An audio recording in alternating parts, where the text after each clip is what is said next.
Well, it's a historic day in Northern Ireland because yet again the suspended institutions, that's at Stormont, the Northern Ireland Assembly and associated things, are being back up and running. We're going to have a new First Minister. For the first time, it'll be an Irish Republican, a woman called Michelle O'Neill.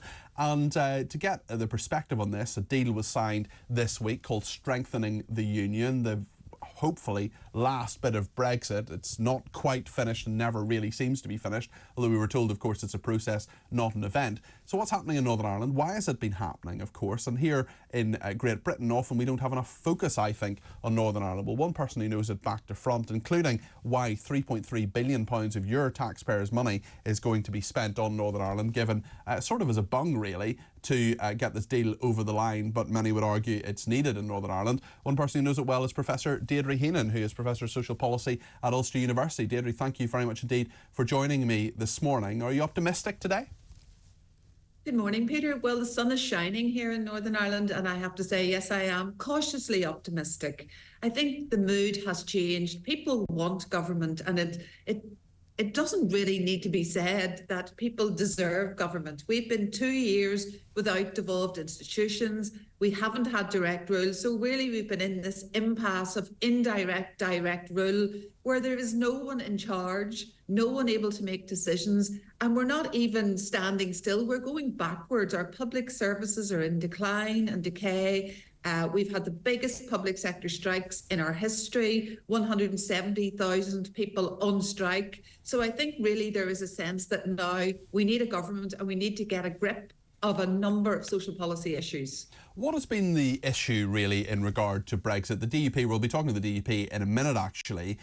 From most people sitting in their homes in Northern Ireland, the question might be asked, do we care that much about the European Court of Justice's jurisdiction in Northern Ireland, or do we care about getting our hip replacement?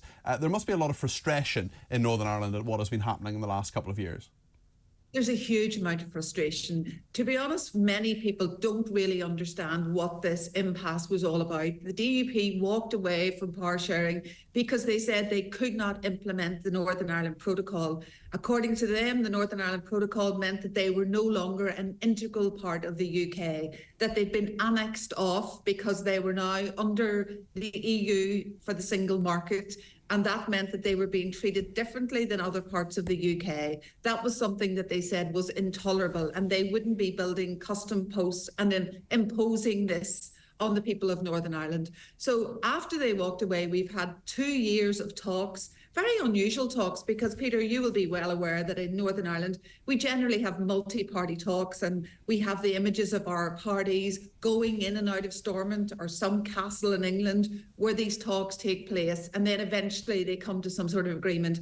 This was a very different process. It was a bilateral process, talks between the British government and the DUP. We knew that Jeffrey Donaldson was talking to someone. We didn't know who he was talking to. We didn't know what was on the table, and we didn't have sight of the deal until this week. But Jeffrey was able to sell that to his party and say, look, this is the deal. This is as good as it gets. We have to go back to power sharing. But I think the bigger picture for the DUP was there was a realisation that if they wanted to save the union, encourage people to stay within the UK, then they had to prove that Northern Ireland could function. It could work. It would be a place that people would actually want to live in, choose to live in. And as you have referred to, the difficulty with that argument is we are currently sitting with by far the longest hospital waiting lists in the UK. So, for example, your audience listening might be shocked to hear that in Northern Ireland, people who need hip replacements, knee replacements, are now being asked to wait 6, 7, 8 years for treatment. I mean, it's simply intolerable. Actually, the principle of the NHS, which is free at the point of delivery, has been eroded to the point that people are being forced to seek private medicine. And it's not rich people, because we don't really have very many very well-off people in Northern Ireland. It's people who are forgoing holidays, selling the family car because their mum needs a hip replacement. And so the jewel in the crown for being part of the UK was people would have said, yes, but we value the NHS. It's really important to us that we are part of the welfare state. If that is being eroded, then people start to say, what is the point of being part of the United Kingdom? We can't get access to these services. Yeah. And actually, we are being treated differently from other people in the UK because this simply would not be tolerated anywhere else. There's no doubt, Deirdre, that the NHS is in crisis in Northern Ireland. But I suppose for many people who are perhaps not in Northern Ireland, although I know we have a lot of Northern Irish viewers and listeners, which is great, but for people perhaps sitting in England, Wales and Scotland, I mean, the figures you're talking about, I completely agree with you that there is a need for more funding and reform as well of the NHS in Northern Ireland, or the HSC as it's called there. But if you look at the figures, I just think about this £3.3 billion that's been given to Northern Ireland as part of this deal. We're in a cost of living crisis here in, the whole of the UK is in a cost of living crisis, and many other countries as well. But the latest figures, 2022 and 23, if you look at the breakdown of how much taxpayers' money is being spent, for someone in England, it's £12,227. For someone in Scotland, per head, per capita, £14,456. Wales, £13,967. But Northern Ireland already, before this 3.3 billion extra, it's £14,453, 15% above the UK average. There will be some people who say, hold on a second, Northern Ireland, why can't you just live within your means? Why is it that every time there's a political crisis, the answer and the thing that the political leaders are always united on is more money? I agree with you, and I think, there is this idea that Northern Ireland is a basket case economically and that we can't pay our own way. And I can assure you, living in Northern Ireland, we don't want to be depicted like that.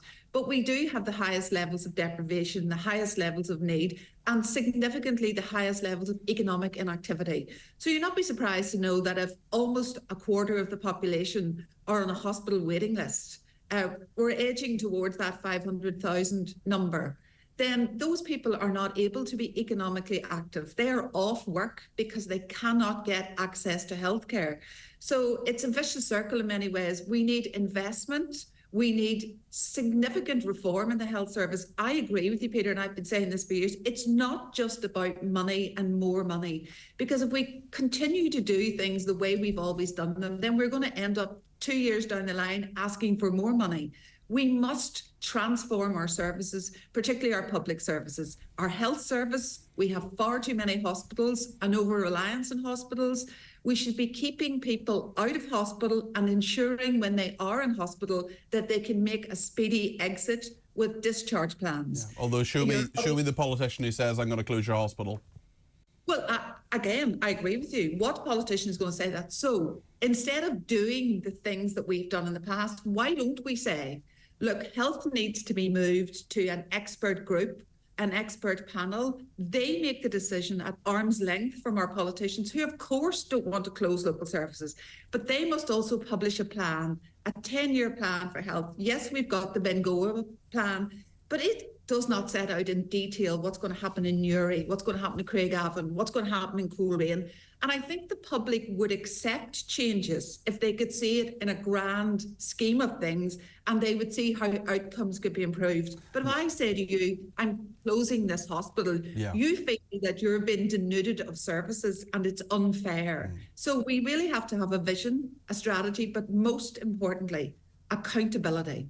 If health is taking up half of our devolved budget, and yet we don't know how the money's being spent, we don't know about economies of scale, we cannot say that we are getting value for money, then absolutely the taxpayer should be saying, if we're paying for this, we want to know that this money is being spent well. Okay. Professor Deirdre Heenan, thank you very much indeed. I know you've got to go. Professor Deirdre Heenan is Professor of Social Policy at Ulster University.